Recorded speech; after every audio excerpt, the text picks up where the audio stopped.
বাঘের গর্ত বাঘ হয়, বাঘের গর্ত শিয়াল হইতো না। এই কবি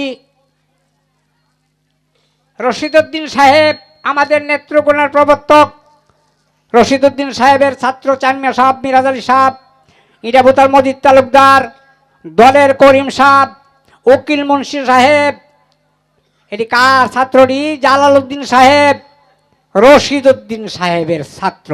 কারণ বাঘের গর্ত বাঘ জন্ম দিয়েছে। এই রশিদউদ্দিনের বইটা চুরি করিয়া জালাল উদ্দিন নিয়া বই ছাপাইয়া লাইছে। এটার জন্য রশিদউদ্দিন সাহেব তারে কইছে যে তুমি আমার ভাগ্নি জামাই, আমার বাড়ি থেকে কামটা করছো, এটা বাদ দিয়ে দেও।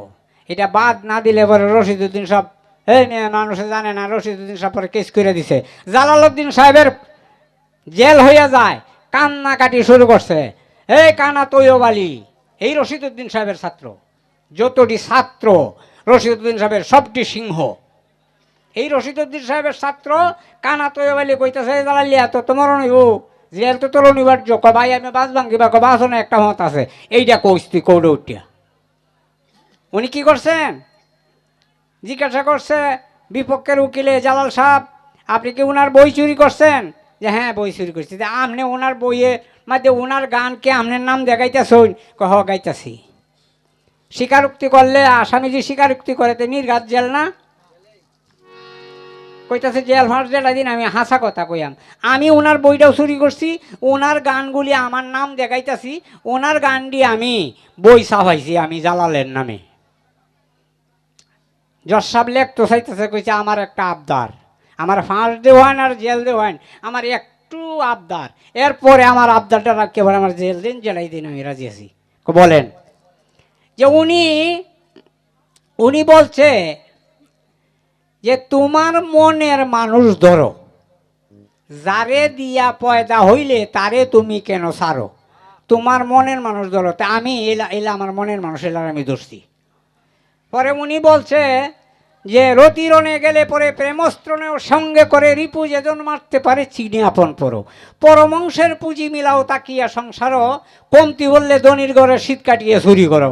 তোমার মনের মানুষ ধরো, এইলার ঘর আমি চুরিটা করছি, আমার তো কমতি ভরছে এলে করে দিয়েছি, কম পড়লে ধনির ঘরে শিন কাটিয়ে চুরি করতাম। তো এইলার মতো ধনী তো আর এই নেত্রকোনা নাই, যার ফলে এইলার ঘরে আমি চুরিটা করছি। উনি বলুক যে আমার ঘরে কষ্ট করে হেলনার ঘরে করতে, ওনার মতো কবি রাইটার আরেকটা বাড়ি ঘুরিয়ে দিক। হ্যাঁ তা আর কি, যে উনি বলছে রাজহংসের বাপ ধরিয়া দুগ্ধ কাইও জল ফেলিয়া, সর্পের মাথার বেঙ্গির নৃত্য আগে সহ্য করো।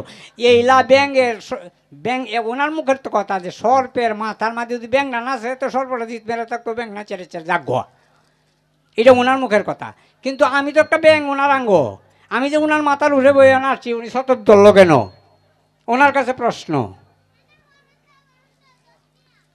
পরে রশিদউদ্দিনের কইতে, জালালিয়া কেস আমি তুলে নিছি গা, আচ্ছা যেটি সাবাইছি যা তোরে দিয়ে দিলাম। এই যে জালালউদ্দিন সাহেবের নাম আর এই গানগুলা যদি তখনকার রশিদউদ্দিন সাহেব আগে ছাপাইতো, তাহলে বিশ্বকবি রশিদউদ্দিনই থাকলো। কথাটা বুঝাইতে পারছি? অনেকেই জানে না যে বাঘের গর্ত বাজান বাঘ হয়।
যদি করো তোমরা আমি শিক্ষা দিলাম কারে।